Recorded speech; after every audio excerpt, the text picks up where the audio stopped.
Alam mo bang for only 10,000 down payment, pwede ka na makapag-move in dito sa ating 2 bedrooms 30.6 na unit. Wow. Under pa ito ng Pag-ibig financing and mag-start lang yung monthly amortization mo na 18,000, payable siya for 30 years. Wala na din tayong lump sum payments after 6 months, after 12 months, or after 24 months. Wala na din yung 5% down payment tsaka 10% down payment kasi nga, again, believe it or not, 10,000 lang ang ating down payment. At dito lang yan sa Urban Deco Homes Ortigas.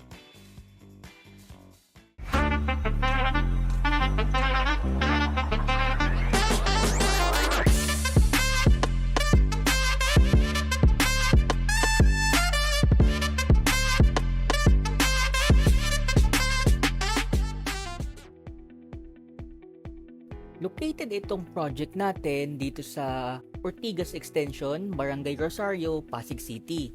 Napakaganda ng ating location kasi napapalibutan po tayo ng mga commercial establishments tulad ng SM East Ortigas, National University Ortigas, Super 8, Mission Medical Plaza, Mission Hospital, at napakadaming fast food restaurants.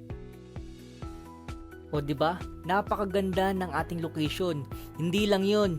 Since nasa highway na tayo, one ride na lang din tayo going to Ayala, Crossing, Mega Mall, Shangri-La, Robinson's Galleria, Quiapo, Eastwood, tsaka Cubao. Ang ganda ng location ng project, no? Believe it or not, 10,000 lang yung ating down payment. Naiintindihan naman kita na pwedeng hindi ka pa naniniwala sa ngayon dahil napakamura nga ng ating down payment. Kasi yung usual nga naman ay 10% bago ka makalipat, di ba? 5% down payment bago ka makalipat. Bakit dito sa in-offer mo 10,000 lang? Napakaliit naman nun. So in order for me to make you believe na 10,000 lang talaga ang down payment, ito yung ilan sa clients ko nang approve na, nakapag-reserve at nakalipat na. So magkano lang po yung naging down payment nila? Down payment yung nakakamali 10K. Yes. 10K lang siya for 35 square meters. So, yun lang actually binayaran ko after mag-fill out ng form. Yes. So magkano po yung naging down payment niya, sir? Yung down payment niya is very low lang na 10,000. So, how much po ang naging kanilang down payment? Like, yung pag-inquire pa lang, like you are very transparent naman sa pagbibigay ng information. So, 10K lang talaga yung nilabas namin. And 20 actually kasi that's two units. So naniniwala ka na ngayon. Ngayon gusto mo na mag-message dyan sa number ko sa taas or dun sa Facebook page ko na nasa comment section and description. Pero ang isasuggest ko, wag muna. Tapusin mo muna itong buong video kasi madaming questions mo ang masasagot regarding the project if matapos mo to. Kahit wag ka na mag-subscribe, basta i-message mo lang ako after this video para ma-assist kita.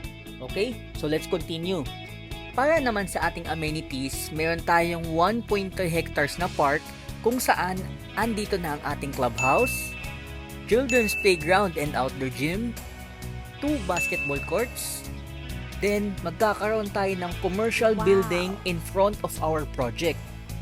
Kanina di ba nasabi ko meron tayong Super 8 tsaka SM East sa tapat ng project? Bukod pa dun yung ating commercial building na nasa ating vicinity lang ng ating property. So kung magsawa ka mag-grocery dito sa ating commercial building, meron ka pang Super 8, tapos meron ka pang SM. And lahat yan, walking distance lang. Yung ating monthly amortization naman, mag-start lang yan siya ng 18,000, okay, for 2 bedrooms 30.6 na yon. Tapos under na din yan siya ng Pag-ibig financing. We just have to comply yung ating requirements. So for our requirements, very basic lang yan siya. Kasi ang kailangan lang natin ay 2 valid IDs, payslips, COE, birth certificate or marriage certificate, then proof of Pag-ibig contribution, tapos yung ating 1x1 pictures. So if prefer nyo po magpaset ng site rating dito sa Urban Deco Homes Ortigas, you may contact me po dito sa aking Facebook page, wherein yung link po niyan ay nandiyan na po sa comment section and sa description. You may message and call me din naman po dyan sa number ko, para naman na yun sa aking phone number, Viber number, WhatsApp, and Telegram. So I hope to see you soon, clients. Bye!